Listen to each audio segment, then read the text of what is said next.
Yehoshua, chapter 24. Yehoshua gathered all the tribes of Israel to Shechem. He summoned the leaders, heads, judges, and officials of Israel, and they presented themselves before God. Yehoshua said to all the people, "This is what Adonai, the God of Israel, says. In antiquity your ancestors lived on the other side of the Euphrates River, Terach, the father of Abraham and Nahor, and they served other gods. I took your ancestor Abraham from behind the river, led him through all the land of Canaan, increased his descendants, and gave him Yitzhak. I gave to Yitzhak Yaakov and Esav. To Esav I gave Mount Seir as his possession, but Yaakov and his children went down into Egypt. I sent Moshe and Aharon. I inflicted plagues on Egypt in accordance with what I did among them, and afterwards I brought you out. Yes, I brought your fathers out of Egypt. You arrived at the sea, and the Egyptians were pursuing your ancestors with chariots and horsemen to the Sea of Suf. But when they cried out to Adonai, he put darkness between you and the Egyptians, overwhelmed them with the sea, and drowned them. Your eyes saw what I did in Egypt, and then you lived in the desert for a long time. I brought you into the land of the Emori, living beyond the Yarden. They fought against you, but I handed them over to you. You took possession of their land, and I destroyed them ahead of you. Then Balak, the son of Zippor, king of Moab, rose up and fought against Israel. He sent and summoned Balaam, the son of Beor, to put a curse on you. But I refused to listen to Balaam, and he actually blessed you. In this way I rescued you from him. Next you crossed the Yarden and came to Jericho. The men of Jericho fought against you. The Emori, Perizzi, Canaani, Hitti, Girgashi, Hivi, and Yevuzi, and I handed them over to you. I sent the hornet ahead of you, driving them out from ahead of you, the two kings of the Emori. It wasn't by your sword or your bow.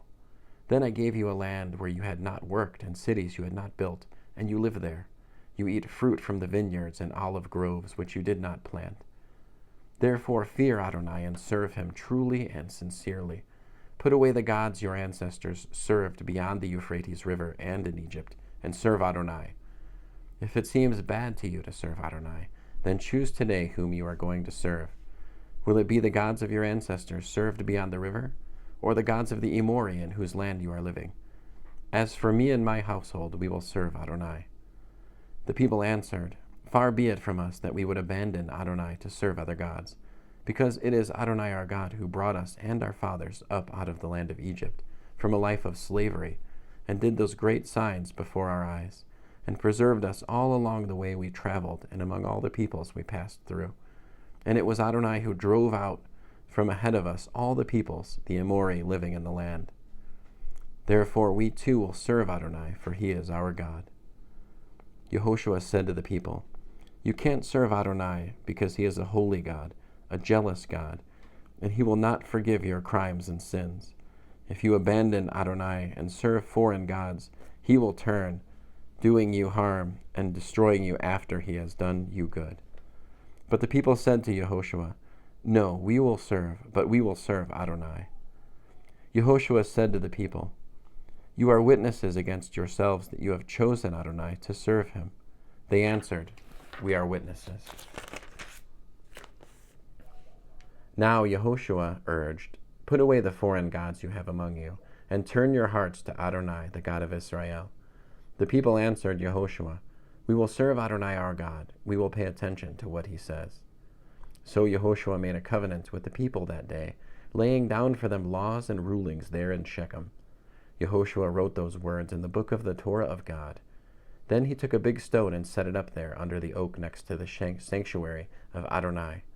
Yehoshua said to all the people, "See, this stone will be a witness against us, because it has heard all the words of Adonai which he said to us. Therefore it will be a witness against you, in case you deny your God." Then Yehoshua sent the people away, every man to his inheritance. After this, Yehoshua the son of Nun, the servant of Adonai, died. He was 110 years old.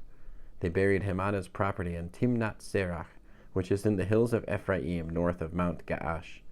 Israel served Adonai throughout Yehoshua's lifetime and throughout the lifetimes of the leaders who outlived Yehoshua and had known all the deeds that Adonai had done on behalf of Israel. The bones of Yosef, which the people of Israel had brought up from Egypt, They buried in Shechem, in the parcel of ground which Yaakov had bought from the sons of Hamor, the father of Shechem, for 100 pieces of silver, and they became a possession of the descendants of Joseph. Finally, Eleazar, the son of Aharon, died, and they buried him on the hill belonging to Pinchas, his son, which had been given to him in the hills of Ephraim.